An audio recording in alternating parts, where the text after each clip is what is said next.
అటువంటి ఆయన మీద పార్టీ సభ్యుడు గాని మీద వారి మీద చర్య తీసుకోమని ఈమె కోరడం ఏంది, ఆయన సరే అనడం ఏంది, ఇవన్నీ చాలా హాస్యాస్పదంగా ఉన్నాయి. ఉదాహరణకు వచ్చిన ఉదాహరణ ప్రజలకు అర్థం కావాలంటే, పక్క ఇంట్లో సభ్యుడి మీద ఈ కుటుంబ యజమాని పక్క ఇంటి కుటుంబ యజమాని చర్య తీసుకోగలుగుతాడు. ఈ కుటుంబానికి ఆయన యజమాని, భార్య పిల్లలకు యజమాని. ఇంకో కుటుంబంలో ఉన్న భార్య పిల్లల మీద చర్య తీసుకోమని ఈ కుటుంబం నుంచి ఒక సభ్యుడు కోరితే ఈయనట్టు చర్య తీసుకోగలుగుతారు కదా. ఇద్దరు కుటుంబ యజమానులు కూర్చోవాలి అప్పుడు. అంటే బీఆర్ఎస్ కాంగ్రెస్ కూర్చోవాలి, అంతే కదా. ఇప్పుడు యాక్చువల్ గా అధికారాంతమును చూడవల అయ్యే సౌభాగ్యం వల్ల అన్నట్టు ఫిరాయింపుదారులందరికీ ఆ అధిక మర్యాద దక్కుతుంది. చూస్తున్నాం జీవన్ రెడ్డి గారు ఎందుకు రీత్యాల్లో, నేను మొదటి నుంచి ఎన్నికైన ఎమ్మెల్యేను, ఇన్నిసార్లు సీనియర్ను, నన్ను కాదా నీకు కొత్తగా వచ్చిన అంటే మొదలు వచ్చిన చెవుల కంటే తర్వాత వచ్చిన కొమ్ములు వాడి అన్నట్టు మీరు చేస్తున్నారని చెప్పి ఆయన అరిచి బతిమినాడి మామాడి అన్ని రకాలు చేసి బయటకు వచ్చేసింది కదా కాంగ్రెస్ పార్టీ ఉండకుండా. పోనీ ఆ మన జగిత్యాల మా ఇప్పుడు ఎమ్మెల్యే సంజయ్ పోనీ రేపు పొద్దున కాంగ్రెస్ ఉంటాడా? అసలు బీఆర్ఎస్ నుంచి కాంగ్రెస్ చేరినట్టు ఒప్పుకుంటాడు కదా. అటువంటి అప్పుడు వేరే పార్టీ ఎమ్మెల్యేలను 10 మంది ఫిరాయింపుదారులను ప్రోత్సహిస్తే అంతటి ఇదే ఉంది, ఎవరు బయటపడతలేదు. సర్దిమూట అయిపోయినవాడు కష్టం కనుక బయటపడతలేదు. కొండా సురేఖ పంచాయతీ ఎక్కడికి వచ్చింది అంటే, మొదలేమో సమ్మక్క సారక్క టెండర్లలో పొంగులేటి శ్రీనివాసరెడ్డి కల్పించుకున్నాడు, మొత్తం వాళ్ళకి ఇచ్చుకున్నాడు, అంతేకాదు లోయలంతా. ఇలా వాళ్ళ కమిషన్ల దండానే. ఇప్పుడు మంత్రి కొండా సురేఖ మంచిది, శ్రీనివాసరెడ్డి చెడ్డ అని అంటలేరు, రెండే కదా. ఇద్దరు కూడా ఆ కమిషన్ టెండర్లలో కమిషన్ కావాలని కోరుకుంటాను. కనుక నీ వాళ్ళకి నువ్వు ఇప్పించుకున్న నా సంగతి ఏందని నీవు అడిగింది, నా ఇష్టం పోమని ఆయన అన్నాడు. ఇప్పుడు కడియం శ్రీహరి గారు ఏం చేశారు, గత పాత తెలుగుదేశం పార్టీ వాళ్ళందరితో రేవూరి ప్రకాష్ రెడ్డి మందు పెడితే వరంగల్ జిల్లాలో ఉన్న తెలుగుదేశం పాత మిత్రులందరినీ కలుపుకొని ఏమి తిరుగుబాటు చేస్తున్నాడు, చూస్తున్నాం కదా మనం. కనుక ఆయన మీద ఫిర్యాదు చేస్తే లాభం లేదు. పిసిసి అధ్యక్షుడికి ఎలాంటి అధికారం లేదు కడియం శ్రీహరి మీద. కాకపోతే చూసాయిగా పిలిచి ఏందయ్యా ఆమె తిరుగుతున్నాం అని విడిచిపెట్టి రాదు అంటే అనొచ్చు, కానీ చర్య తీసుకునే అధికారం అయితే ఆయనకు లేదు కదా ఒకటి. రెండోది ఏంటంటే తుంగతుర్తి పంచాయతీ కూడా అంతే కదా. మందుల సామీలకు మన కిరణ్ కుమార్ రెడ్డికి ఈ ఇద్దరి మధ్య సమస్య ఎక్కడ వస్తున్నది?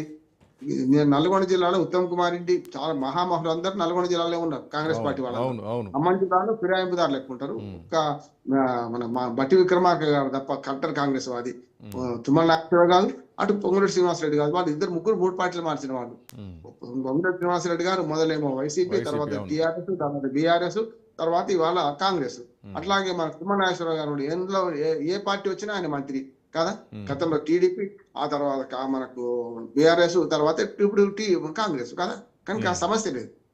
అట్లాగే నల్గొండ జిల్లాలో కట్టర్ కాంగ్రెస్ వాళ్ళ అక్కడే ఉంటారు, గొడవ కూడా అక్కడే ఉంటది. ఇప్పుడు ఉత్తమ్ కుమార్ రెడ్డి గారు అక్కడి నుంచే, కోమటిరెడ్డి వెంకటరెడ్డి గారు అసమ్మతి రాజగోపాల్ రెడ్డి అక్కడి నుంచి. ఎందుకు ఒక కెప్టెన్షిప్ అనేది కాంగ్రెస్ పార్టీలో తెలంగాణలో మిస్ అవుతుంది? ఎన్నికలకు ముందు అందరూ ఏకతాటిపైకి ఉన్నారు రేవంత్ రెడ్డి నాయకత్వంలో. ఎప్పుడైతే రేవంత్ రెడ్డి పార్టీని వదిలి ప్రభుత్వంలోకి పెద్దగా రావడం జరిగిందో, సో అప్పుడు పార్టీ వేరు ప్రభుత్వం వేరు అన్నట్టుగా మారిపోయిందా? ఈ మధ్యలో కూడా ముఖ్యమంత్రికి పిసిసికి పెద్దగా పొసగట్లేదు అన్నటువంటి వార్తలు కూడా బహిరంగంగానే బయటకు వస్తున్నాయి.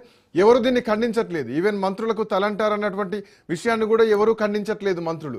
సో ఏదో పార్టీకి నాయకత్వానికి ముఖ్యమంత్రికి మధ్య ఏదో పెద్ద గ్యాప్ వస్తుంది అన్నటువంటి అనుమానాలు కనిపిస్తున్నాయి. సో అంటే దీనికి కారణం ఏంటి? మంత్రివర్గ విస్తరణలే కారణమా, లేదంటే కొత్త వాళ్ళని తీసుకొస్తున్నారు, పాత వాళ్ళని కొంతమందిని తరలిస్తున్నారు అన్నటువంటి రీజనే కారణం అనుకోవచ్చా? ఈ మాట కొంచెం పరిశ్రమంగా ఉన్న దొంగలు ఊళ్ళు పంచుకున్నట్టు నడుస్తుంది కథ అంతా. 10 ఏళ్ళు అధికారం దూరంగా ఉన్నారు, 2014 నుంచి 23 దాకా. కనుక అందరూ ఎవరు వీలైతే ఎవరు దోచుకునే ప్రయత్నం చేస్తున్నారు. అందులో పోటాపోటీ పడి ఎవరైతే ఘర్షణ పడుతున్నారో వాళ్ళ మధ్య వివాదం బయటపడుతుంది. అంతకని ఏం చేస్తున్నారు? స్పష్టంగా 18 మంది మంత్రులు ఉండాలి. మొన్నటిదాకా 14, మనం ఇద్దరిని పెట్టాక 16 అయ్యారు. ఇప్పుడు మీరన్నా ఈ ఇద్దంకి దయాకర్, బల్ముటి వెంకట్ కూడా ఇద్దరిని చూసుకుంటే క్యాబినెట్ మినిస్టర్ హోదా కాదు అది. నేను జీవో చదివితే అది స్టేట్ మినిస్టర్ హోదా ఉంటుంది. ఇప్పుడు ఉదాహరణకు మనకు అసెంబ్లీ ఎమ్మెల్యే మనకు ఆది శ్రీనివాసం అనుకోండి, వేమలవాడ ఎమ్మెల్యే, ఆయనకి ఏంది ప్రభుత్వ విప్పు కనుక విప్పుకు స్టేట్ మినిస్టర్ హోదా ఉంటుంది. క్యాబినెట్ మీటింగ్ లో ఉండడానికి వీళ్ళు క్యాబినెట్ మీటింగ్ లో పాల్గొనరు, కానీ మినిస్టర్ హోదా ఉంటుంది. దానికి అవసరమైన బుగ్గ కారు, దానికి అవసరమైన ఏర్పాట్లు, జీతాలు పెరుగుతాయి. మీరు మన మినిస్టర్ హోదా ఉన్న జీతాలు ఉంటే అవన్నీ ఉంటాయి. కనుక ఏమంటా అంటే 50 రోజుల తర్వాత ఎందుకు బయట పెట్టారంటే మరి ఎందుకు వాళ్ళే చెప్పాలి సమాధానం. ఎందుకంటే ఎప్పుడో ఏప్రిల్లో విడుదలైంది అది జీవో, తర్వాత ఇవాళ జూలైలో బయట పెట్టారు చూస్తున్నాం. అంటే మొదలు దాని ప్రసక్తి వచ్చింది, తర్వాత జియో ఇష్యూ చేశారు, తర్వాత నిన్న జియోను అప్లోడ్ చేసి గెజిట్ లో ప్రకటించారు. గెజిట్ లో ప్రకటించేదాకా జియో అమలైన లెక్క కాదు కదా. ఇట్లా ఉన్నది. రెండోది ఏంటంటే మీరు మొత్తం చూడండి, మొత్తం రాష్ట్ర వ్యాప్తంగా కాంగ్రెస్ లో లోకలోకి ఎక్కడికి పోతున్నాయి అంటే వాళ్ళు ఓ పెద్ద కాంగ్రెస్ లో ఒక దుర్గుణం ఏంటంటే అంతర్గత ప్రజాస్వామ్యం పేరు మీద ఎక్కువ సార్ ఇది ఈ మాట్లాడతారు. ఈ మాటలు కానీ ఈ మాటలు భగవద్గీత కాంగ్రెస్ ఎలక్షన్లకు కలుపుతారు. పార్టీకి ఈ మాటలు కాంగ్రెస్ పార్టీకి కొంత ఎఫెక్ట్ అయ్యేటువంటి అవకాశం కనిపిస్తున్నాయి. ఎందుకంటే ఏముండదు. బీఆర్ఎస్ పార్టీ పుంజుకుంటుంది, ప్రతిపక్షం పుంజుకుంటుందని రేణుకా చౌదరి చేసినటువంటి కామెంట్స్, సొంత పార్టీని ఇరుకున పెట్టేటువంటి కామెంట్స్.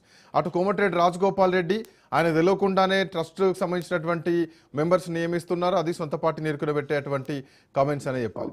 ఇటు విజయశాంతి చేస్తున్నటువంటి పోస్టులు కూడా సొంత పార్టీని ఇరుకున పెట్టేటువంటి కామెంట్స్ అనే చెప్పాలి. ఏకంగా పిసిసి చీఫ్ మహేష్ కుమార్ గౌడ్ పైనే వార్తా కథనాలు వడ్డిస్తే అది ఖచ్చితంగా పార్టీకి ప్రభుత్వానికి ఇరుకున పెట్టేటువంటి అంశాలని చెప్పాలి. సొంత పార్టీలో ప్రభుత్వంలో వాళ్ళకే పడకపోతే ఇక పరిపాలన ఏం జరుగుతుంది, ఏం చేస్తారు?